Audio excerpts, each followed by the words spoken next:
रेखा के पिता दिल्ली में किसी तरह अपने और अपने परिवार का पेट पाल रहे थे, पर एक दिन अरे रमेश, तुम्हारी बेटी के तो समझो भाग्य ही खुल गए। वकील लड़के का रिश्ता आया है। अरे वाह, कब करना चाहते हैं शादी? वो लोग तो जल्द से जल्द ही करेंगे। बाकी शाम को मैंने रेखा को देखने के लिए बुला लिया है। तेरा घर छोटा है तो तुम लोग मेरे घर ही आ जाना। राकेश और उसकी बीवी सारी तैयारी के साथ रोहित और रेखा की शादी कर देते हैं। लेकिन अगले ही दिन देखो रेखा, शादी भले ही हो गई है, लेकिन तुम ये मत सोचना कि मैं किसी जोरू के गुलाम टाइप रहूंगा। रेखा को रोहित की बात अजीब लगती है। मैं ये तो सोच भी नहीं सकती और ना ही चाहती हूँ, लेकिन शादी के अगले ही दिन इस तरह की बात की उम्मीद भी नहीं थी। रोहित रेखा के मुंह से ये बात सुनकर गुस्सा हो जाता है। अरे, काफी जबान भी चला लेती हो। माँ ने सिखाया नहीं कि पति से कैसे बात करते हैं? रेखा अब चुप रहने में ही भलाई समझती है। रेखा, जल्दी से नाश्ता तैयार कर लो। आज पहला दिन है, सारे काम तुम्हें समझा दूंगी। ये नौकरानी है जो तुम्हें बता देगी कि कैसे कैसे क्या करना है। फिर इसकी कल से छुट्टी है। रेखा भी ससुराल में जी जान लगाकर काम करने लगती है। खाली समय मिलता तो पति के वकालत की किताब उठाकर पढ़ने लगती। ये क्या, जब देखो तब पढ़ती रहती है। अच्छा सुन, कल पिता के घर से 20,000 रुपए लेकर आना। मेरे छोटे बेटे की फीस भरनी है। लेकिन पापा क्यों भरेंगे उसकी फीस?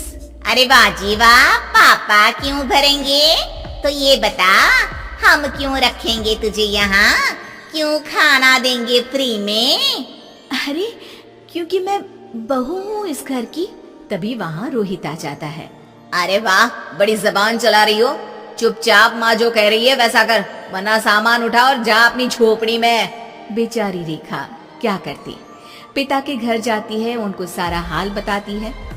पिता भी जैसे तैसे पैसों का इंतजाम कर बेटी को ससुराल के लिए विदा करते हैं। देखा, अब कहाँ से आए पैसे? अरे बहुत माल है तुम लोगों के पास, बस सीधी उंगली से निकालते नहीं। नहीं माँ, पापा ने अपनी मोटरसाइकिल बेचकर पैसों का इंतजाम किया है। पता नहीं अब वो ऑफिस कैसे जाएंगे। अरे वाह भाई, ये भी हम सोचे। खैर, जैसे तैसे दिन बीतते हैं।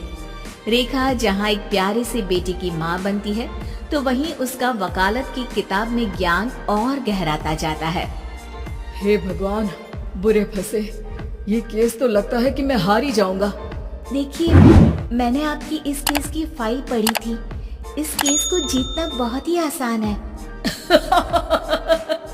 वाह भाई वाह, यहाँ वकालत की डिग्री लेकर भी मैं समझ नहीं पा रहा हूँ, और तुमने रोटी बनाते बनाते ही केस समझ लिया। अरे जाओ जाओ, जाकर मुन्ने को संभालो। केस मैं संभालूंगा। ए लड़की सुन, जाकर अपने बाप के यहाँ से 3 लाख लेकर आ। पूरा घर फिर से बनाना है। छोटे की शादी करूंगी तो छोटी बहू को कहाँ रखूंगी? पूरा घर तो तूने घेर रखा है। ऐसा मत बोलिए माँ जी, पापा इतना पैसा कहाँ से लाएंगे? अब तो वो रिटायर भी हो गए हैं। हाँ, तभी तो बोल रही हूँ, रिटायरमेंट के पैसे तो मिले होंगे ना। लेकिन वो अगर आपको दे देंगे तो बुढ़ापा कैसे काटेंगे? रोहित रेखा की बात सुनकर गुस्सा हो जाता है। ए सुन, चल अपना सामान उठा, अपना बच्चा उठा और निकल यहाँ से। रेखा के लाख आग्रह के बाद भी रोहित और उसकी सास उसे घर में नहीं रखते। पापा, मैं तलाक चाहती हूँ। बेटा, मेरे पास वकील के पैसे नहीं है। पापा, आप मुझे वकालत करवा दीजिए, अपना केस मैं खुद लड़ूंगी। इस बार रेखा के पिता भी उसे ससुराल ना भेजकर रिटायरमेंट के पैसों से वकालत करवाते हैं।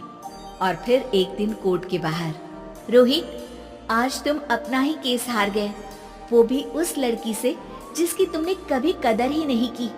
रेखा, मुझे माफ कर दो। मैं इतनी बड़ी अमाउंट कहाँ से लाऊंगा? मैं हर महीने पैसे नहीं दे सकता तुमको। पैसे वहीं से लाना जहाँ से तुम मेरे पापा को लाने के लिए मजबूर करते थे। एक पिता अपनी बेटी की शादी उसकी खुशहाली के लिए करता है, ना कि सारी जिंदगी कर्जदार बनने के लिए। अरे, मेरे ही बेटे की किताब पढ़ पढ़ कर ज्ञान बांट रही हो। वकालत की किताब तो ससुराल में ही पड़ी थी ना। बिल्कुल, यहाँ मेरी गलती रही। जिस पैसे से मैंने इसकी शादी की थी, मुझे वो पैसे पहले इसकी पढ़ाई में लगाना चाहिए था। और आज रेखा एक जानी मानी वकील के रूप में काम कर रही है। उम्मीद है कि आपको हमारी ये कहानी पसंद आई होगी। कृपया हमारे चैनल को सब्सक्राइब करें और सभी अपडेट्स के लिए बेल आइकन जरूर क्लिक करें। और हाँ, वीडियो लाइक और शेयर करना मत भूलिएगा। Bye bye.